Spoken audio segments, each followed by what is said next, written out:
Good morning, everybody, and welcome to Coffee and Football presented by BKCW. I'm your host, Blake Monroe, where I'm joined each and every day by Bobby Burton. And today we're joined by CJ Vogel, who's filling in for Jerry Hamilton. So, CJ, thank you for that.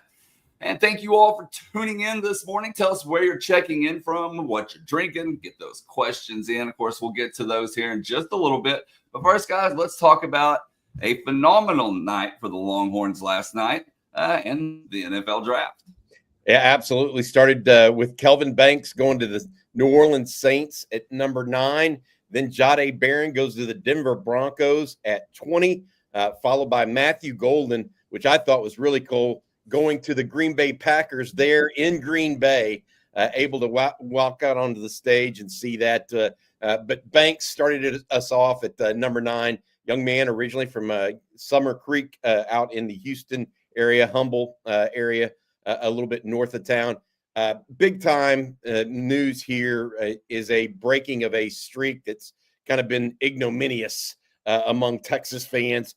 Since before CJ was born, I think, actually, Texas had not had a first-round draft pick. I'm kidding, CJ. You're a little bit older than that. But since 2002, Texas had not had a first-round offensive lineman draft pick. Now Texas no longer the butt of that joke, frankly, after the selection of Kelvin Banks with pick number 9 by the New Orleans Saints.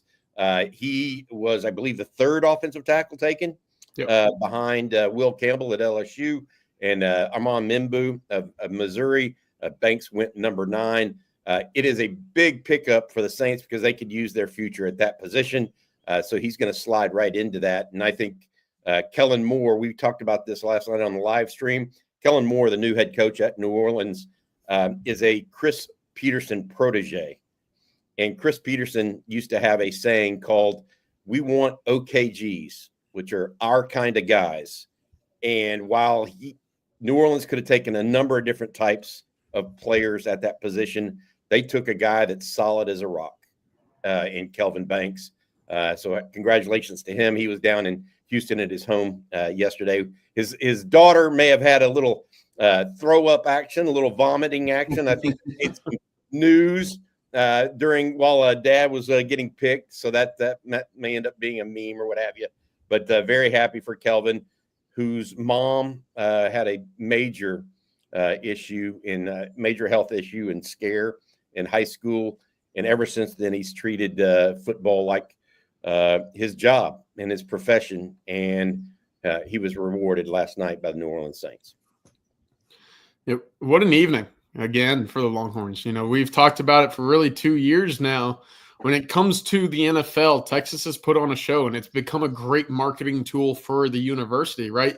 You know, whether it was the Combine last year with Xavier Worthy, obviously running the 4.21, A.D. Mitchell running the 4.34. You know, you start to steal the show with Byron Murphy and Tavondre Sweat moving around on the field to the NFL draft, where you set a record at the time with 11 draftees just to spin it around to this year when it was Matthew Golden running a 4.29. And obviously you start to see the Texas speed come alive with Jahdae Barron, Andrew McCoob on the back end, also running really quick times. And then last night, just another example of Texas becoming that NFL production school. And it's been a while since that was the case, but we're now at 6 first-round picks in the last 3 drafts before the 2023 NFL draft, where Bijan Robinson went number 7 overall to the Atlanta Falcons. You'd have to go back 15 drafts just to reach that 6 first-round mark. So Steve Sarkisian, his staff, the strengths crew, the player personnel department to find these guys, to bring them in, high character guys. We could talk about all 3 of those guys' characters last night who got drafted for hours, Bobby. I mean, great guys on and off the field. And, of course, now this train's rolling because guess what Texas brought in last year? The number 1 overall recruiting cycle, which is going to be even more talent that I think Texas may have ever seen over the next 3-4 years. Well, you can talk about a lot of different things. Here's some major the reality of it. Texas, last first-round offensive lineman they had, 2002. Last first-round defensive back, 2012. Now with the selection of Matthew Golden, Texas has had back-to-back years with wide receivers in the first round. So things are moving in the right direction as it relates to that. CJ, you mentioned this. I believe the stat that you pulled out yesterday is between 2007 and 2022. In the previous 15 years, Texas had like 3 first rounders in that time, and they have had 6 in the last 3 years. Or was it 6 or 7? I can't remember. Long story short, Steve Sarkisian's turning things, and it was indicative of last. Another thing that was indicative of last night, of the 32 selections in the first round, 26 of them came between 2 teams, or excuse me, 2 conferences. The SEC had 15. The Big Ten had 11. Okay, 15 and 11.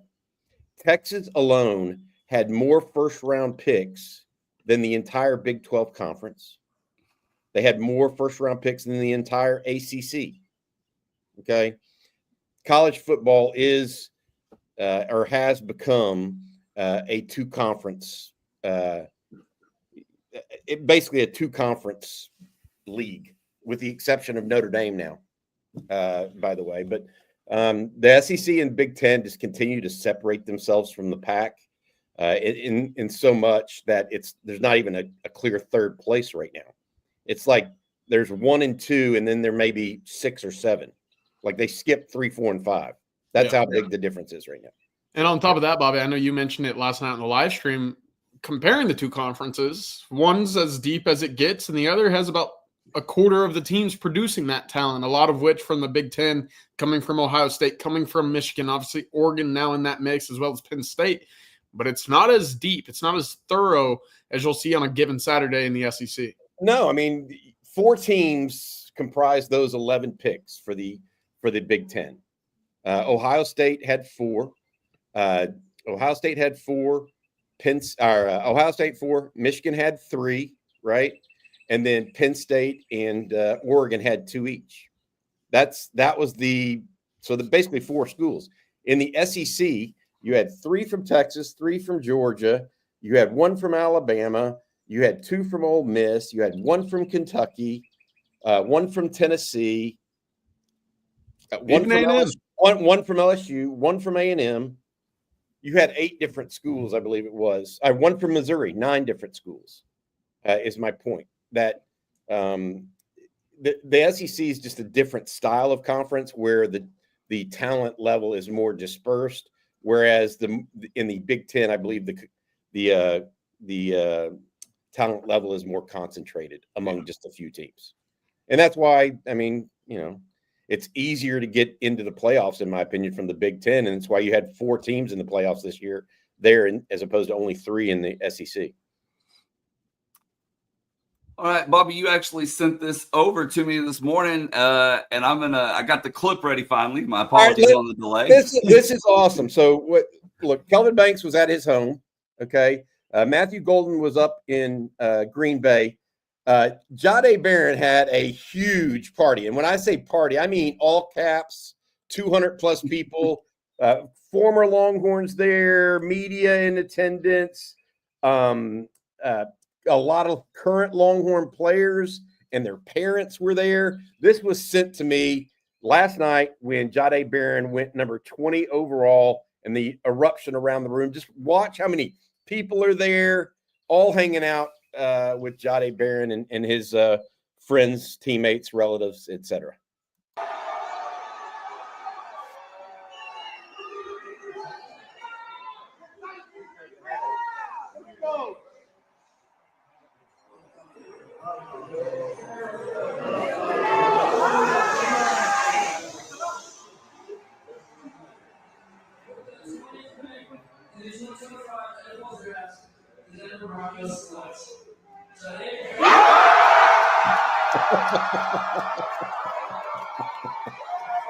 That's the kind of stuff you love to see, dude. I mean, that's a community supporting him and him out there. So congratulations to Jahdae Barron for that selection and sharing it with so many different people that meant a lot to him along the way. So congratulations to Jahdae. Yeah, definitely. Well, we got more to talk about this morning, but first, Bobby, I'm going to let you tell everyone out there how they can escape the insurance trap. Yeah, absolutely. Today's show brought to you by BKCW Insurance. Did your business have a frustrating insurance or employee benefits renewal? Most likely you didn't hear from your agent all year, and then right before it was time to renew, your agent delivered the bad news of a rate increase. When this happens, the agent is providing really very little value, and you're stuck in what we call the insurance trap. BKCW Business Insurance takes you out of the insurance trap by providing you with actual risk management consulting, not just price quoting. Operating out of its headquarters in Austin and owned by a UT grad, BKCW uses a 5-step process to identify your business's weak spots, design a plan, execute it, and monitor your situation throughout the year so that you can lower your insurance costs and effectively manage your company's risk. BKCW Business Insurance has already helped some of the most well-known construction companies, restaurant groups, breweries, nonprofits across Central Texas escape the insurance trap, and it all starts with a free risk assessment. Go to bkcw.com or send an email to info@bkcw.com to get started with a free risk assessment or claims audit and escape that darned insurance trap. Thank you to BKCW for their sponsorship of On Texas Football. Okay, well, we've talked the draft a little bit. Obviously, we'll circle back to it here in a little bit because we're getting lots of questions about that as well. But yesterday, lost in all that, player availability. CJ, you were there. I'm going to let you tell everyone what you learned and what you found out. Yeah, I think a lot of focus was on the draft, right? You know, obviously that's the 3-day festivity coming this weekend. We saw how hype it was last night for former Longhorns, you know, fulfilling their lifelong dream of being drafted. But we got to hear from Jelani McDonald. We got to hear from now left tackle Trevor Gooseby, who I guess both guys could say that they, in their room, saw a first rounder, right? Jahdae Barron at corner in that defensive back room. Obviously, Trevor Gooseby replacing the shoes of Kelvin Banks, who went number 9 overall to the Saints. Both of them saying it's been cool to sit in the position rooms, knowing that their peers, that their teammates, that really their friends have done what it took to get to the NFL, have gone in every single day, put in the work, watched extra tape, grinded in the weight room. To see those guys attack every day the way that they have over the last few years and now see their name flash across ESPN. We heard it from Trevor Gooseby. Yeah, there's no reason for me to think I can't do that either. Jelani McDonald echoing the same thing. He's saying, you know, Jahdae Barron, one of his best friends in all of college football since he arrived here at Texas, knowing that he was the Thorpe Award winner, to see the preparation that he put into his craft every day. Yeah, why can't I do that either? So I think that's really cool for 11 guys last year to get drafted for what could be 14 or 15 this year. I think every young guy, every Texas Longhorn inside of Moncrief right now, inside of that locker room, who has the dreams of getting drafted, they now know what it looks like. And that standard is certainly sustainable. We've seen it year after year now with Steve Sarkisian. There's a hunger that we've heard a few times now when it comes to the NFL draft, when it comes to preparing the way that those guys have over the last few years. They're pretty excited for what's to come. And now that it's quote unquote their turn, they're going to make sure that they're living up to that standard and living up to the expectation that Texas is going to become. And well, after this weekend, it'll be no secret. It'll be no debate anymore, but it's going to become one of those big draft hubs where you see 8 to 15 guys drafted on a given season. Ooh, love it. I mean, after a decade and a half really of Texas being very marginalized, I think, in the NFL draft, I think that it's been a long time coming, and I'll just put it this way: I think the floodgates are open. Yeah. To CJ's point, Yeah. Trevor Gooseby, CJ, I wanted you to set this up a little bit too, because we have a clip of him talking about the current team and going a little bit deeper than the actual draft itself. I think he talked a little bit about how some leadership is changing on the 40 acres right now in the offensive line room. He had some really nice things to say about some of his current teammates right now.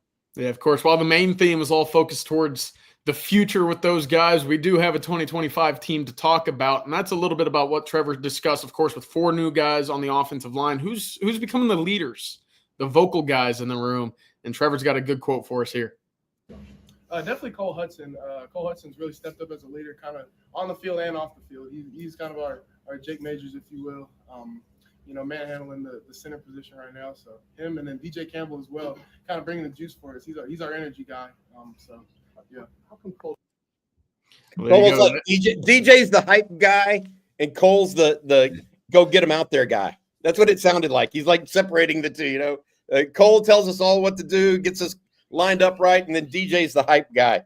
I mean, that's as clear as you'll ever see, right? You'll see DJ walk out to practice. He's got the sleeves, the armband, the visors. He looks like a created player on NCAA. Blake, I know you're out there customizing. You're my player too, but Cole Hudson, a guy that's really all business. No sleeves, no tape. Just gets out there and plays some football. And that's right now kind of the way that this offensive line has approached the spring. A lot of business, but hey, when you need to get hyped up, you got big number 52 at right guard getting the boys going. And all in all, a solid spring that will wrap up tomorrow morning. Also, we need to talk recruiting. We need to talk transfer portal this morning. There's a lot of just little different things happening right now as it relates to University of Texas football. Also, Texas baseball with a big series this weekend, hosting Texas A&M. The Aggies on a run right now, and Texas got bad news yesterday afternoon on their ace Friday afternoon pitcher. He's gone for the season. It appears he'll have shoulder surgery on Monday. So a lot of different things going on. Let's talk portal, CJ, because there's a little bit of movement last night. Michael Kern, the punter that started for the Longhorns most of this past year, has decided to go into the transfer portal. Kern, originally out of St. Thomas Aquinas down in Florida, transferred given the fact that Texas brought in Jack Bomeister, the punter, all-conference punter from Utah, to kind of be the guy for the Longhorns in 2025. Kern, it appears, unwilling to redshirt and wait a year and deciding instead to head out. So that means Texas now, CJ, are going to have two new guys at both punter and kicker, and Mason Shipley, obviously the portal transfer from Texas State, likely the kicker, as well as Jack Bomeister, the punter. You've kind of been carrying this torch, CJ, a little bit, and I want you to talk about it.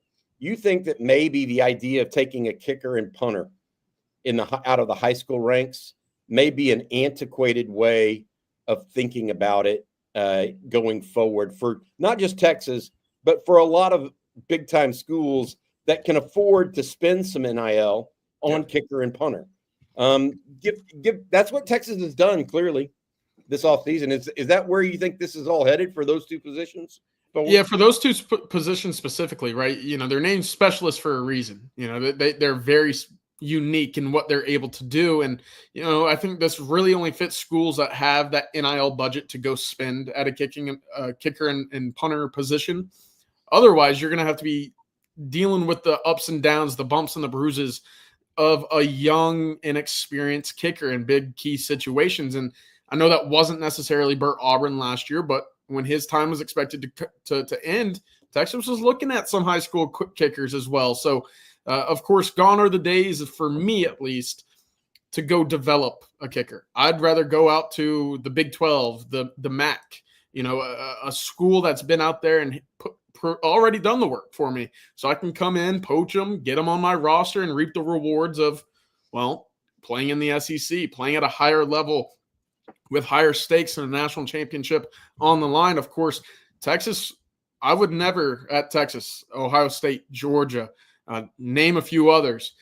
I would always go find a portal kid at kicker and punter moving forward. It's a proven commodity. There's going to be a higher premium, I understand, in the NIL market, but it's a guy that I know has consistently done the job at a level in which there are high stakes. That's not something I can say that I know for sure about a kid right out of high school or a kid who might be taking his first career snaps at the University of Texas. So I like what Texas has done. Obviously, Jack Bomeister, a multi-time all-conference guy at Utah.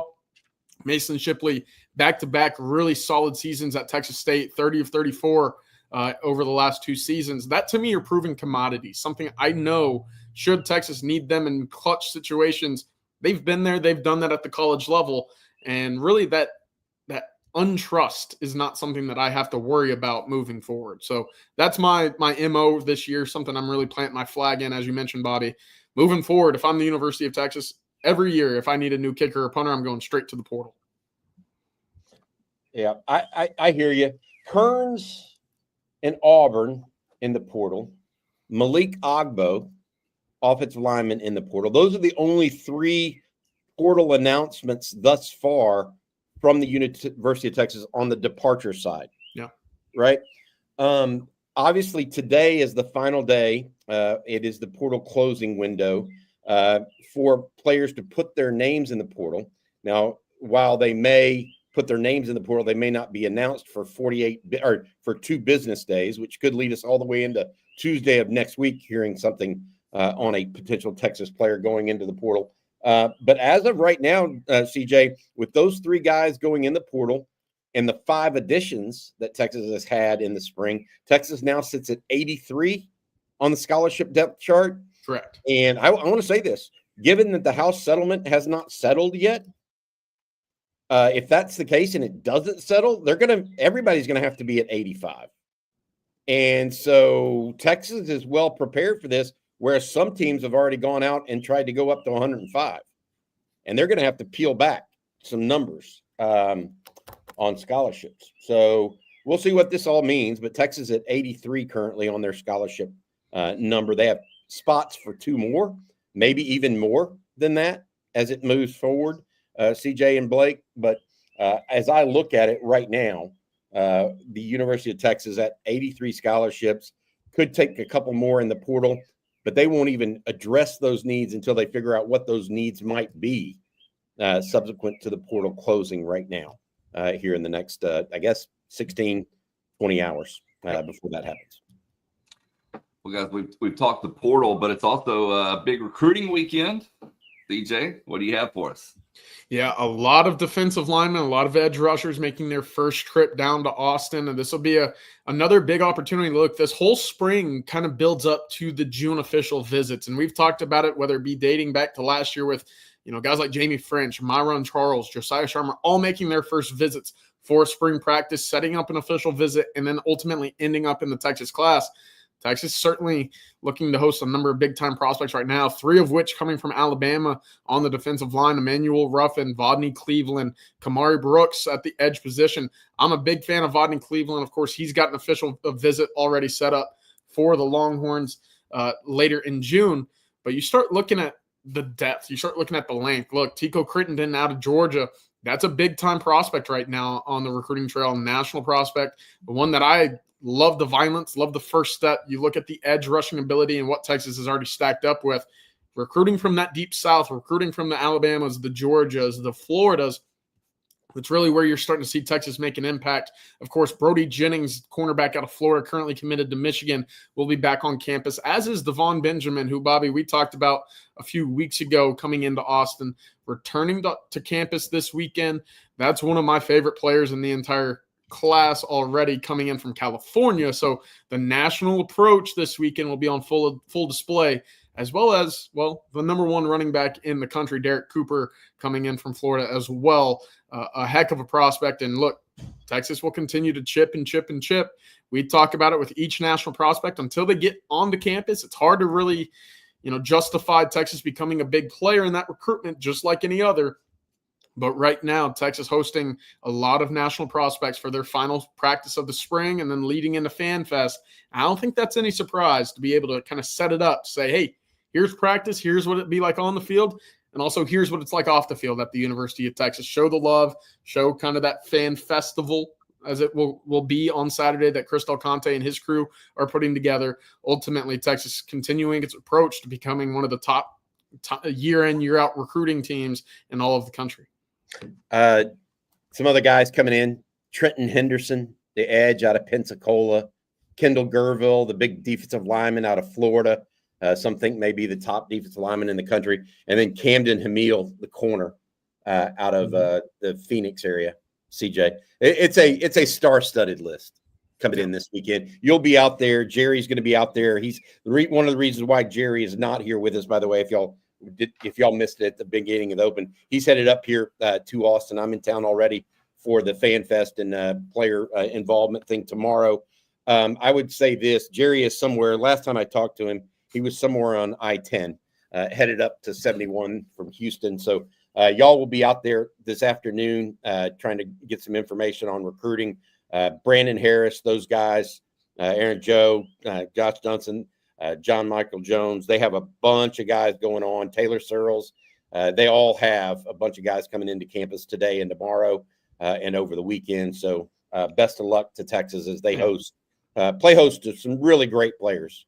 I think, CJ, I think we counted up like 9 or 10 guys that are national top 100 type prospects expected in to see Texas this weekend. Yeah, pretty good weekend on that regard as well. One other regional recruiting note from yesterday, 2027 wide receiver Trey Moore on campus out of Pflugerville Weiss, 6'3" wide receiver, big-time player. Second visit in 2 weeks.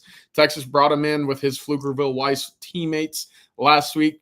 On Thursday, they brought him back in for a little bit more one-on-one time. Of course, he's been offered by Chris Jackson, the Texas staff, for a few months now. But that's going to be one to file away. And, Bobby, as you mentioned in our chat yesterday, his father was a former Oklahoma quarterback.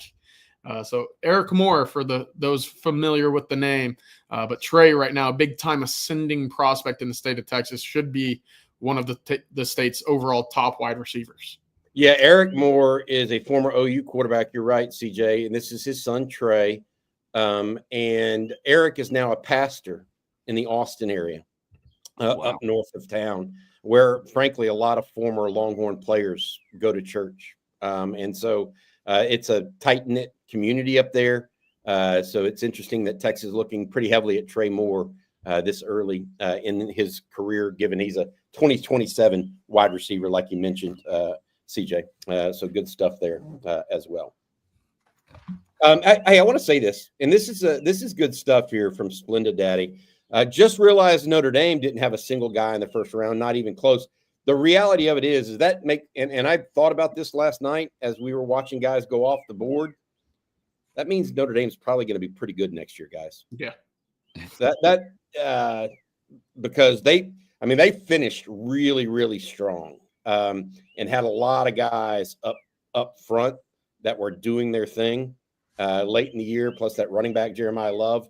So I look, Notre Dame, Penn State, Texas, I think may return the most guys. I think Georgia and Ohio State are kind of in that category too. Maybe Oregon you might put in that grouping as well at this point. CJ, a couple of recruiting questions for you real quick while we're still on that subject here. Timothy wants to know, have you heard anything on Willis standout Jermaine Bishop?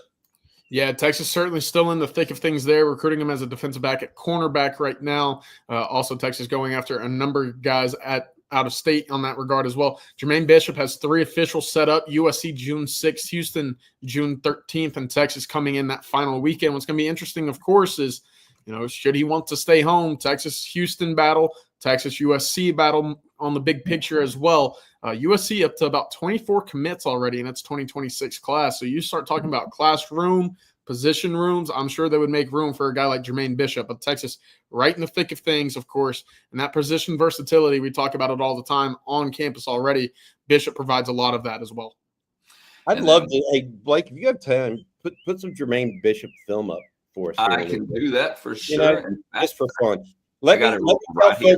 Let me tell folks about Mint Mobile first, though. We gotta pay the bills here on a Friday morning. And our friends over at Mint Mobile want you to ask yourself, do you say data or data?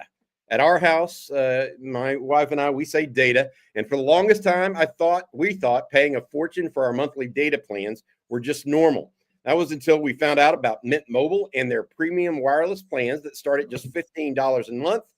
Now our daughter is fully on Mint Mobile, and it is costing us a lot less. All plans come with high-speed data, which is what she's most concerned about, and unlimited talk and text. The mom likes the unlimited talk, by the way, with the daughter. Delivered on the nation's largest 5G network. Use your own phone with any Mint Mobile plan and bring your phone number along with all of your existing contacts. So you don't really have to change anything other than your cell phone plan. Ditch overpriced wireless and get 3 months of premium wireless service from Mint Mobile for just $15 a month. No matter how you say it, don't overpay it. Don't overpay for it. Shop data plans at mintmobile.com/ontexas. That's mintmobile.com/ontexas. Upfront payment of $45 for 3-month 5 gigabyte plan required. That's equivalent to that $15 a month we talked about. New customer offer for first 3 months only. Then full price plan options are available, so you get a chance to try it out. Taxes and fees are extra. See Mint Mobile for details. Again, mintmobile.com/ontexas. Thank you to them for sponsoring On Texas Football. I'm going to tell everyone about Cure Hydration as well. I got my bag right here. Just finished the last one, actually drinking lime this morning. Cure is a plant-based hydrating electrolyte drink mix with no added sugar. It's natural, it's delicious, and it's convenient. It's a convenient way to keep you and your whole family hydrated, but without the artificial stuff. And I'm very selective on what I put in my body, so Cure is right up my alley. It's made with clean ingredients, which means you stay healthy and you stay energized, but without the crash. Hydration is key to feeling your best, and Cure makes it easier than ever. I drink it every single morning to start my day, usually right here on Coffee and Football with a cup of coffee, and it tastes great, and they offer 7 amazing flavors that you're going to love. It's also convenient. You can take it with you anywhere. Each bag, like the one I just showed you, contains 14 on-the-go packets. You just dump them in a bottle of water, shake it up, and you're ready to rock and roll. Hydration goes beyond drinking water. It's about replenishing the electrolytes that we may lose through sweat, sleep, alcohol, and other daily activities. Water alone isn't enough to do the job. That's why you have to try Cure. It's the electrolyte drink mix that tastes as amazing as it'll make you feel. And for OTF listeners, Cure is offering 20% off your first order. Stay hydrated and feel your best by visiting curehydration.com/ontexas and then use promo code ONTEXAS at checkout. Again, that's curehydration.com/ontexas and then use code ONTEXAS for 20% off your first order. All right, I'm going to put those Jermaine Bishop highlights up here. Do that while we take questions, just to have for folks to have something to watch a little bit. This is the young man out of Willis. Definitely better than staring at our faces. There's no doubt about that, Bobby. And we got we've had a couple of people ask about Cody Green, CJ, and of course yesterday he flipped to Washington from Oregon. But people want to know: does Texas still have a chance here? Just like I was talking about those big out-of-state national prospects from the Deep South, until you get Cody Green onto campus, until he sits down across from Kyle Flood, it's going to feel like a long shot to me. Of course, that's a talented prospect. Texas has been recruiting very hard up there in that Pacific Northwest, that California area. But until you start to get these guys on the campus, until you sit down across from Steve Sarkisian, it's tough to just say they're going to stick around and be big players for me. And that's for – that's a broad general, take for me that for just about anybody that's nationally recruited. Cody Green, no different in this instance. And modern day offensive tackle.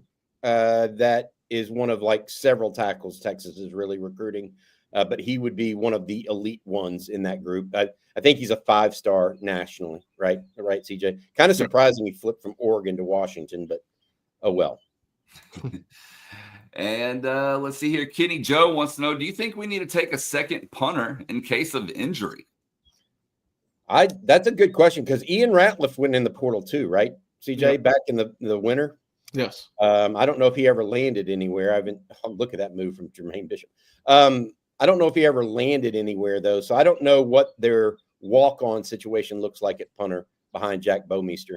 They may need to. I don't think so, though, right now.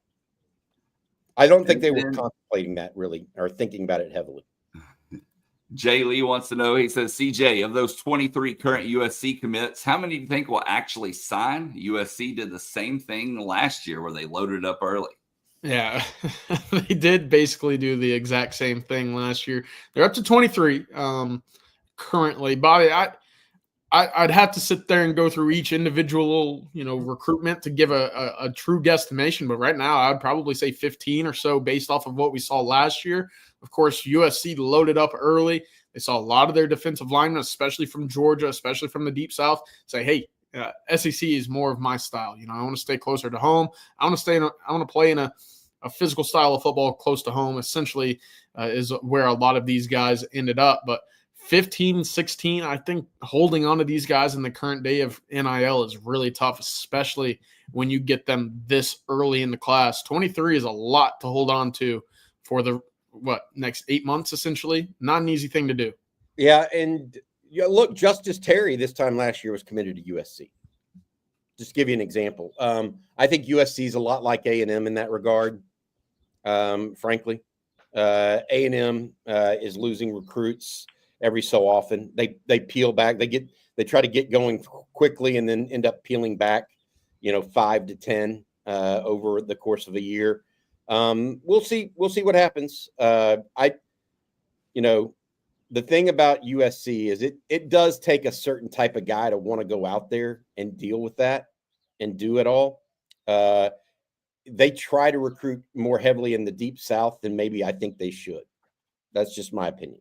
But that's where a lot of the best players are, so you can't fault them for that.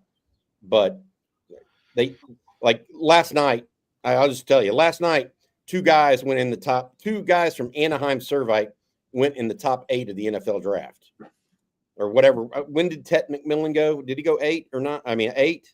The wide receiver. Yeah. Two guys from Anaheim Servite in Orange County went in the top 8 of the draft. Yeah, 8. Okay. So Mason Graham and Tatoria McMillan are from 45 minutes from USC's campus. Okay. They didn't go after either one of those guys. USC didn't. So they've got other issues. They've got other issues. Going into year 2 with D'Anton Lynn as the defensive coordinator, I don't want to say make or break because it feels like that every year for Lincoln Riley, but you've got to see some substantial changes on that defensive side of the ball. And hey, it hasn't been all sunshine and rainbows for Lincoln Riley's offense over there either. So they get a lot of guys early in the boat. Typically, you start to see the product on the field. You start to hear about the distance. Time and time again, those negatives start to add up. We'll see what happens this cycle. But, yeah, probably 75% of that class will be retained. Otherwise, that's going to be a long fight moving into December. USC is considered a soft team. They're not untalented. They have the same MO right now that Texas had in the mid-2010s. Yeah. Soft team. And so, he's got to overcome that or, they'll replace him too, if he doesn't get it going.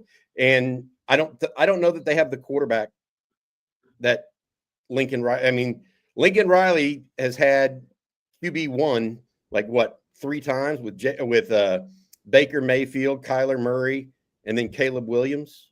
And then he also had Jalen Hurts for a year, Super Bowl winner. So I don't think they have that level of quarterback at USC right now. And that may be stymieing a little bit of their development. All right, guys. Well, you're watching Coffee and Football presented by BKCW, and it's time to jump into some super chats. And for once, it's not Colt. It's my other son, Tate, my middle son, saying hook 'em. He's out of school today because he suffered a head injury earlier in the week. He's in the other room, but thank you, son. Another injury for your son? I mean, Blake, let's get on the right side of things, bud. I told an ER. Get some bike helmets. I know, like bubble wrap something. I told one of my best friends is a doctor, and he's my doctor, my kid's primary doctor. And I told him, I was like, need a hospital wing named after me at this point or something because I'm just giving y'all way too much money. Oh, all right, Major Alexander, thank you for your super chat. Major says New Orleans will tank for the first pick in the 2027 draft to get Arch. They are building up the O-line with draft picks to support my theory. I don't hate that. Look, 3 first-round picks in the last 4 years have gone to building that offensive line. Of course, Kelvin Banks at left tackle last night going number 9. It's been a long time since Drew Brees down in New Orleans, and that line of quarterbacks has been, well, I'll just say lackluster for a lack of better words here on a Friday. But it makes sense. Homecoming king coming back home for Arch Manning. We'll see just how bad they want it going into 25. Hey, I want to say this as it relates to Arch Manning and the New Orleans Saints. I didn't know this until last night. I was listening to the draft commentary, of course. It's been since Archie Manning in 1969 or 70 or whatever he was drafted that the New Orleans Saints have used a first-round pick on a quarterback. That's crazy. I mean, that's 50 years. They haven't used a number 1 pick on a quarterback in 50 years. That's nuts. I mean, given the New York Giants seemingly use one every 3 years and tread through, and they did it again last night with Jackson Dart. That's gonna end spectacularly. That'll end up right up there with Daniel Jones as a decision. I agree. Putting that out. I was telling Blake before we started, least favorite pick in the draft after a night of reflection. Yeah. All right, our next super chat here comes from Jackson S. Jackson, thank you as always. And he says, RIP Spencer. Of course, talking baseball here. Texas loses their Friday night starter for the year. Says team can get to Omaha, but I'm now doubting a title. Well, hey, if there was ever a pitching coach to, make some magic happen, CJ, I think you'll agree with this. It's Max. Absolutely. With the way that Texas's arms have evolved throughout this season, I don't think I was expecting it. Maybe not right away. We knew Max Reiner coming into the season was a heck of a pitching coach, but to be where Texas is right now, number one, look, if there's a pitching coach that can stomach losing a number one, I think Texas has him in their dugout right now. But a big series coming up this weekend, Blake, and I know that you've been talking about who are going to be the potential starters on Friday, Saturday, Sunday moving forward. What's that looking like this weekend? And, of course, what might be the plan without Jared Spencer for the rest of the year? Yeah, so I actually posted over on Texas football this morning. Well, I posted yesterday, but confirmed it again this morning. Number one, let's start with some really good news. It sounds like Jonah Williams will most likely play this weekend. They're Great going to news. be very, very cautious, but it's looking like it's going to be in the cards for him to play. But Friday now, we're going to see Ruger Riojas. Saturday, no change, Luke Harrison, as we always do. And then Sunday, CJ and Bobby, Jason Flores is going to get the start. A lot of people are penciling him in as maybe moving to a weekday starter, but Texas is going to roll him out there on Sunday as a Friday morning. I mean, obviously a lot can change in the next 48 hours, but as the Friday morning, it will be Jason Flores on the mound. Hey, we forgot one big arm that will be on the mound this weekend for the Longhorns as well, and that's Steve Sarkisian throwing out the first pitch this evening over at the dish. We saw Sean Miller do it last weekend, Bobby. Were you expecting some high and tight from Coach Sarkisian? Hey, what do you think? Sark's a former college baseball player. If he doesn't put some juice behind it, I don't know what to tell you. I don't know if y'all saw this, but the big series with A&M, Chris Del Conte in his showmanship way. There's apparently going to be a drone show after the game tonight, by the way, that they announced. So for those people going to the Texas A&M game tonight, there will be a drone show afterwards as well. Yeah. And, of course, the first pitch tonight, Bobby and CJ, 7 p.m. That game will be on the SEC network for those that can't make it. And then televised on ESPN2 on Saturday and Sunday. It's Saturday's game at 3, along with Sunday's game as well. All right, our next super chat, fellas, comes from Jack, going back to some NFL draft talk. He says, tip of the cap to all the morons that had Banks going later first round. Hey, it's nice to be able to say, I told you so after the fact, right? Yeah, I agree. That's one of my favorite things to do, Bobby. I love doing that. Look, third tackle taken, top 10 overall. That's a great sign for Kelvin Banks. And again, another top 10 pick for Texas. First one since 2002 on the offensive line. Just awesome. And again, not too far from home. Another feather in Kyle Flood's cap on the recruiting trail as they're going after 2 left tackles or 3 left tackles that are nationally rated right now. Salty Q, this is one that you had a little something to say about. He said last night that Mel Kiper said Kelvin Banks didn't have a good season. CJ, what do you have to say to Mel Kiper this morning, who said that in the stat that you gave to back your thoughts up? Well, nothing good. I don't have anything good to say. But 538 pass protection snaps last year for Kelvin Banks, only 1 sack allowed. You go through day 1 to date, his final day as a Texas Longhorn, the tape doesn't lie. Really, really good left tackle.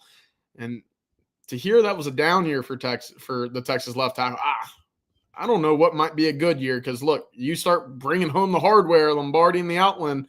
Bad year. He had a bad year. He had a down year because he went from 5 to 9 overall in the NFL draft. Yeah. I mean, nobody, Mel Kiper didn't know who Armand Membu was until this year. Watched too much Shador Sanders tape. Yeah, yeah. Wow. Good one. Good one, CJ. Oh, Love it. man. All right, our next super chat, fellas, comes from Joe. Thank you, Joe. He says, good morning from Kansas City. A bag of mixed emotions today. I'm happy about the Texas football happenings and the draft results. Sad about the Jared Spencer news. I still have faith in the baseball team. Hook 'em. I mean, how many injuries can the baseball team sustain? Not many more. Because what is this, the third one that's a pretty elite player? Four. Yeah. Four? Yeah. And they're still ranked number one in the country. I mean, there's something special going on in that locker room. We'll see if they can overcome yet another one. I'll speak a little bit more on something special. Look, that Tuesday night win in San Marcos, that's not a game in which teams continue to fight back from. There were 3 or 4 different instances where Texas was down multiple runs, yet fought back, scratched and clawed, and ended up winning out a Jalen Flores grand slam. I'll tell you, Blake, we talked about on bases loaded before, but if you need a clutch hit, Jalen Flores is that guy that comes up. You can go down the list with Rylan Galvan as well. But if Texas can keep churning out, solid ABs out of the back end of the lineup, and let's be honest, there's been a bit of a spark since Jonah Williams was inserted down there. That's going to give me all the confidence that I need that this lineup will sustain without having that Friday night ace and Jared Spencer. Let's see what it's like this weekend against, and cover your ears, Texas fans, but a pretty red hot A&M lineup, right? Let's be honest. They're starting to hit the ball like I think many expected they would coming into the year. Yeah, they're offensively, I'd say, CJ, that they are, as you said. I mean, they're looking like everyone thought they would offensively. You still got to play defense in baseball, and that's a big part of it. So we'll see how that part goes. But they're rolling. I mean, bats are red hot. All right, Splendid Daddy, thank you for your super chat. Do y'all think the Manning family might want to avoid certain NFL teams like the Eli draft? Yeah. I wonder if one of those have a star on their helmet. Yeah. Oh, wow. The answer is yes. I would want to avoid a few NFL teams, and there are only certain guys that can do that, and that family might be one of them that can pull that off. John Elway pulled that off. I don't know if y'all remember that or not back in the day. Eli did to a degree as well. So there's only been a handful of quarterbacks that have kind of pulled that. I would want to avoid a few NFL teams. Oh, yeah. No offense. I don't know that I'd want to be going to the Giants right now. I mean, don't ever send me to Cleveland. Yeah. Well, that's let's be honest there. Yeah. Not at quarterback. Mm-mm. And then we have a super chat from Kyle. Thank you, Kyle. 81.3% of the first round were blue chip recruits. Let's put that up. Put that graphic back up that had all 32 signees, if you don't mind, Blake. 30 or 81%. So what does that make? Like 26 of them? 25. Sounds about right. Yeah. Cam Ward, Ashton J&T. Not blue chip recruits. Gray Zabel. Not blue chip. Yeah. Yep. I would say this too. Maxwell Harrison was not a blue chip recruit at all. Matthew Golden was not a blue chip recruit, even though he's a 4-star. Jade Barron, in my opinion, was not a blue chip. Here's the problem we have in the term blue chip recruit. And I think that it used to mean the top 10 to 15 players in the state of Texas. Well, now people are using that terminology to be the top 40 players in the state of Texas. Well, Jade Barron was in that group. Kelvin Banks was in that group. But really, of the 3 Longhorns that were drafted in the first round, really only Kelvin Banks was considered a quote-unquote blue chip recruit to me. I just want to put that out there. I mean, it doesn't mean that a 4-star is not a really good player. It's just blue chip seems to me to be to connotate more exclusivity, right? As opposed to just a 4-star or 5-star, et cetera. Anyways, that's just my take on it. Yeah, I agree. Stars do matter, but in these conversations. Yep. It's interesting. Well, we have some more super chats to get to. But first, guys, I need to tell everyone out there about Ownwell. And for you homeowners out there, you're probably in the same situation that I've been in. Property taxes continue to rise and rise and rise, and there's absolutely no relief in sight. And let's face it, owning property comes with plenty of challenges as it is. Overpaying on property tax shouldn't be one of them, though. And did you know that you can fight your property taxes and save thousands of dollars every year? Ownwell believes that when it comes to paying property tax, you should only pay what's fair. You can go online, sign up in under 3 minutes, and their team of local experts and cutting-edge technology can start saving you money with no upfront cost. It's not fun to fight them by yourself, and I can tell you that based on my own personal experiences. The whole protesting process is a pain in the you-know-what. So put property tax money back in your pocket in just minutes. Ownwell handles everything from start to finish and delivers top-notch results with no upfront cost. The best part is you only pay if you save.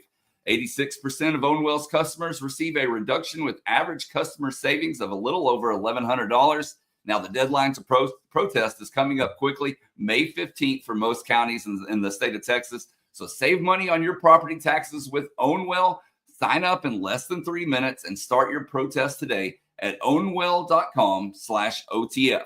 That's Ownwell, OWNWELL.com/OTF.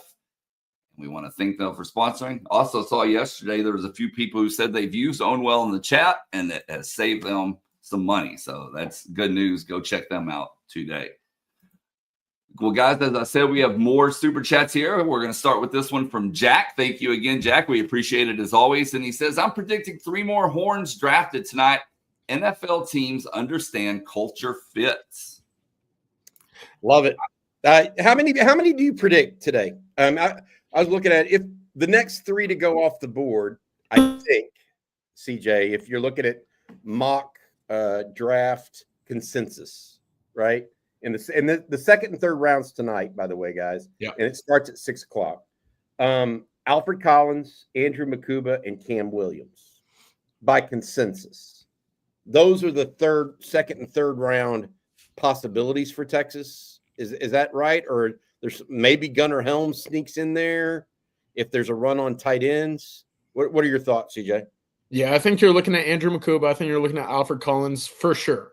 And then what comes next? Could it be a Cam Williams? Could it be an Isaiah Bond if teams look away from what's happening off the field? Could there also be a Gunnar Helm who I think ultimately in my final mock draft that I put up on Texas Football, I might have been a little bit too low on Cam Williams, right?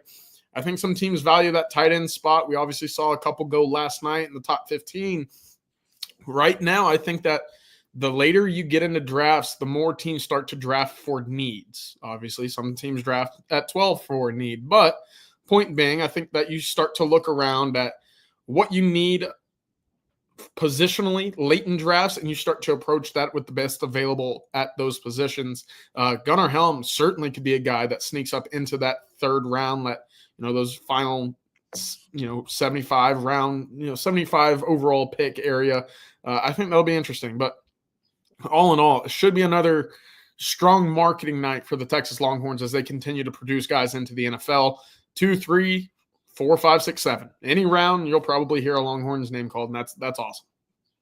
All right, we have a special guest joining us today, and I reached out to him last week, and the reason I reached out to him is because Colin Simmons went to the podium and started talking about breaking the sack record at the University of Texas. The 1 year sack record, I think it's 22 and a half.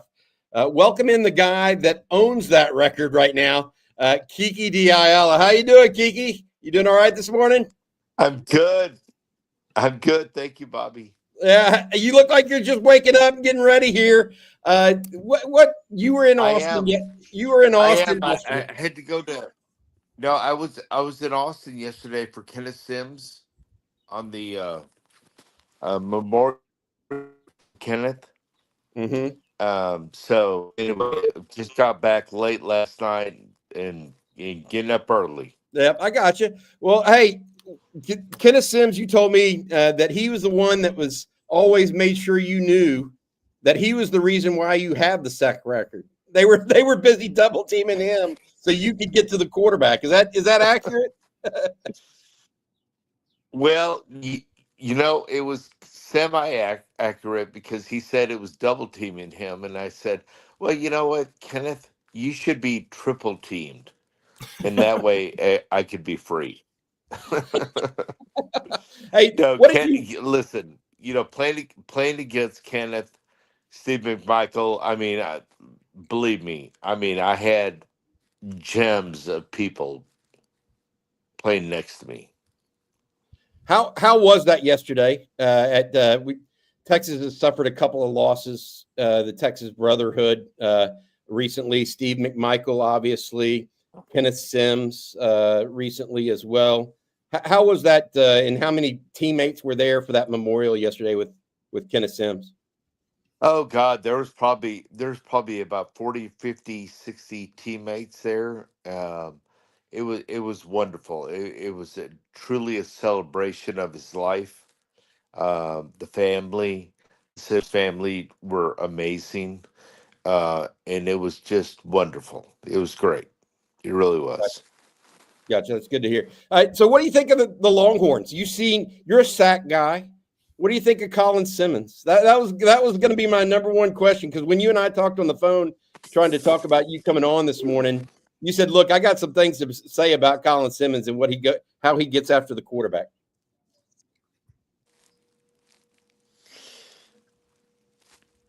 Are you there? Did Yeah, we yeah. freeze? Can you hear me about? I asked you Yeah. about Colin Simmons. Yes.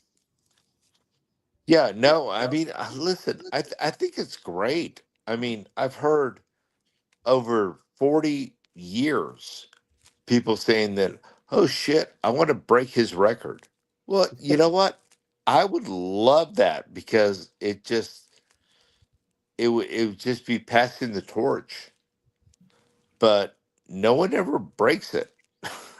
Yeah, So it's a I, lot of you know, sacks. I mean, it's 40 years, but you know what? I mean, I think it'd be great. Holding on to that record, I know must be such a burden, right, Kiki? But it is a crazy number, and we've long It- kind of sat around wondering, could Colin get to that number in 3 years, potentially 4? If he sticks around. But uh, how often do you? well, you know what? I mean, you're absolutely right because number one, number one, he's got lots of more games than I played. Okay, so he has that ability. Number two is that they may pull him into the draft, next year. Yeah, they're So, going to try. uh, I mean, so who knows? But what I'm saying is that I'm just shocked that nobody's broken that record. I mean, I'm shocked. Well, 22.5 is hard now. You got after it a little bit, but you played on a great defense at the University of Texas. I got to ask you, I know you talked to former players. What is y'all's general consensus about where Sark has the program now? Because a lot of you guys are very, very proud graduates and former players at the University of Texas. What is y'all's general consensus about Sark and where the program is now?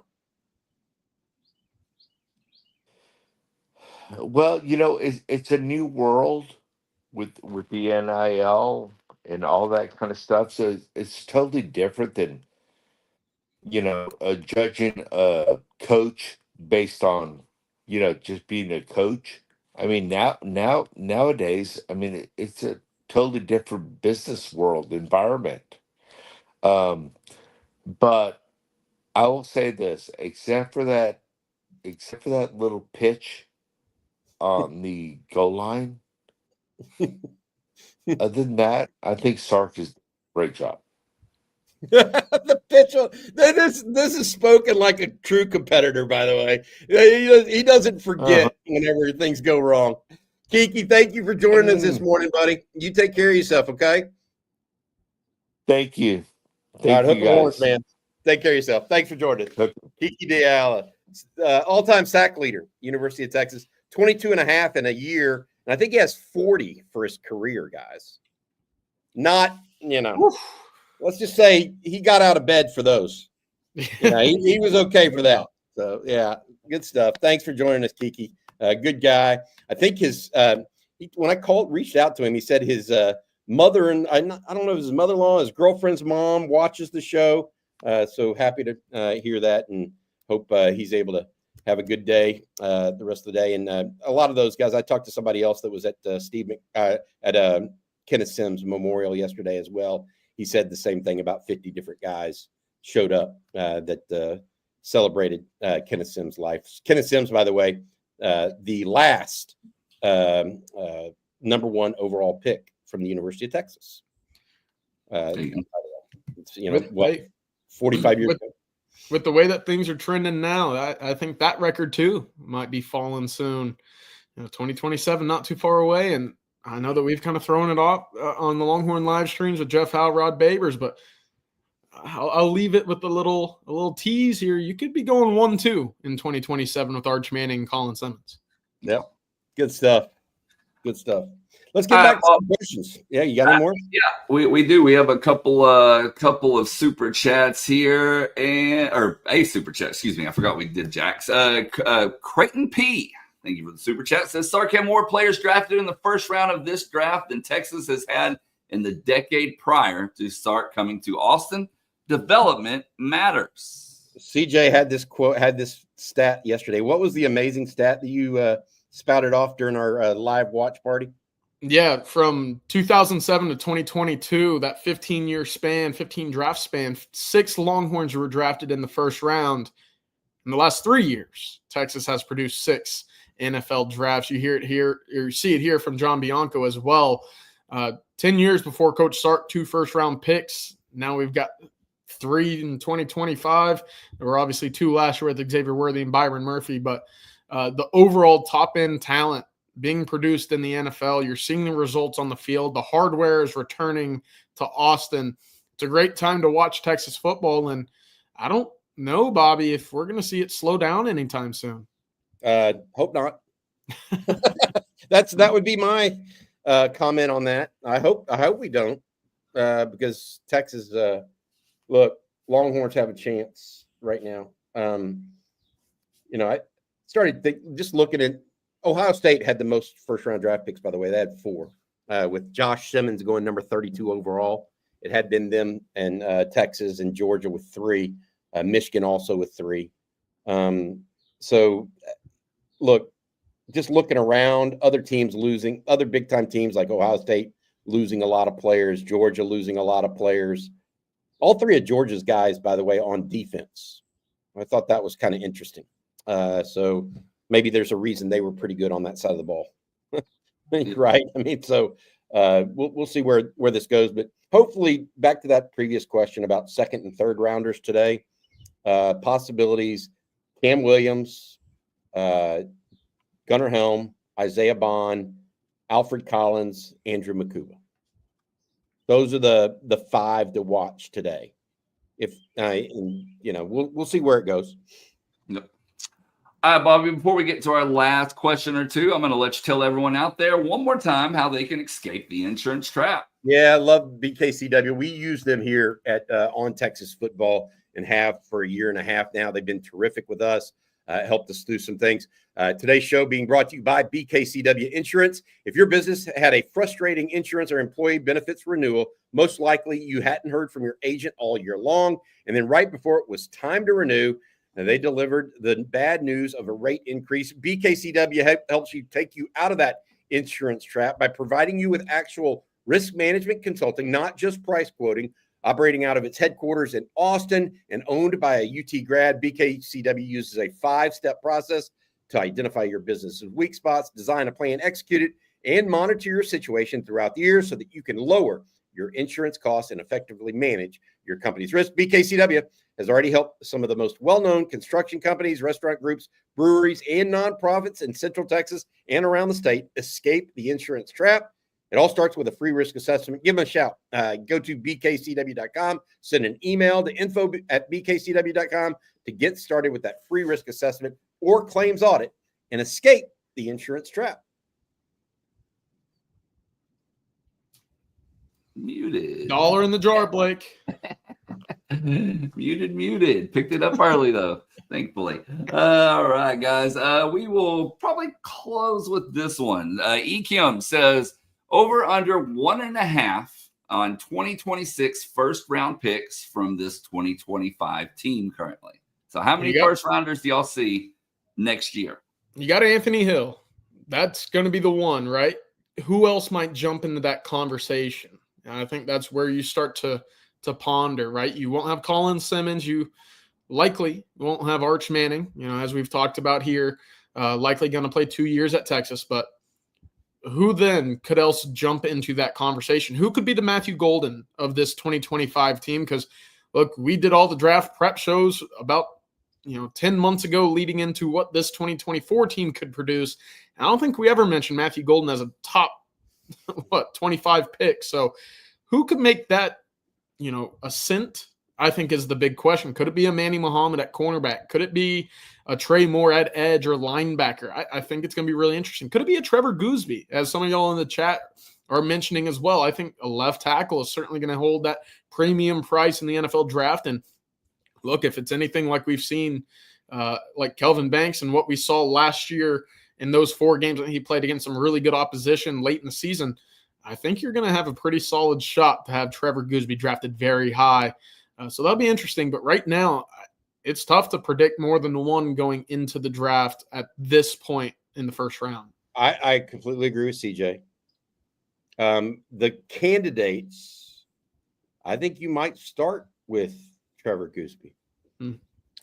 Because I don't know that Manny Muhammad is going to run well enough to be a first rounder. Guys like Colin Simmons and Ryan Wingo have another year that they have to eat. You don't think Arch Manning's leaving after just 1 year of starting. Michael Taft's a good player, but he's not a first round pick. I don't know. It's a good question. I think the one that you could pencil in is Anthony Hill. Beyond that, we'll have to wait and see.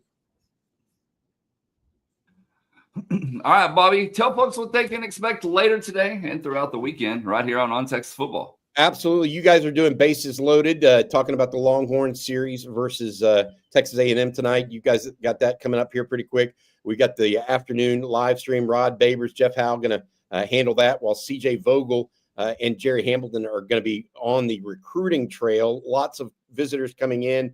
I know CJ and Jerry are going to be out trying to take care of that. They may check in during that process as well. Make sure you check out On Texas Football today for updates on recruiting, because that's going to be one of the priorities for us. Also, I would add this from a Longhorn perspective right now. Just sit tight. Let's see if anybody goes in the portal, right? Been trickling out news with Bert Auburn and Michael Kern, Malik Ogbo. Today's the last day. So we'll be on top of it over at ontexasfootball.com for you guys. Yeah, on top of that, we'll have the recruiting threads from today, tomorrow rolling as well. So be sure to check in, tune in, whatever you want to call it. Let's have a good Friday. There we go. Yeah, let's have a good Friday. CJ, right. One of the things I do appreciate about how you handle on Twitter, you're always, hey, we got one Saturday, make it great. We got That's right. One Saturday a weekend. Yep. Make it great. Well, and hopefully we'll see some of you guys out there tomorrow. I'll be out there with some of my each and every year around this time. Me and my college friends get together here in Austin, and there's about 8 of us every year that rent a house in Austin and hang out. Me and those guys, we're going to be, I think Rod Babers will be out there a little bit tomorrow, Jerry and CJ as well over at Fan Appreciation Day, just walking up and down the Midway, saying hello to folks and seeing what's going on from a recruiting perspective, et cetera. Give us a call, or just if you're out there, make sure you come up and say hi and give us a hello, and we'll go from there. That's right. And with all that's going on this weekend between the draft, the recruiting weekend, all that good stuff, there's no better time than hit that like and subscribe button if you haven't already. Make sure you ring the bell so you're notified anytime we go live with breaking news or whatever it may be. That way you won't miss a beat. And then be sure to head on over to ontexasfootball.com.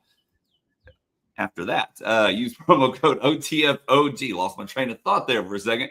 Promo code OTFOG will save you a little money. You can lock in an annual subscription for $49.95.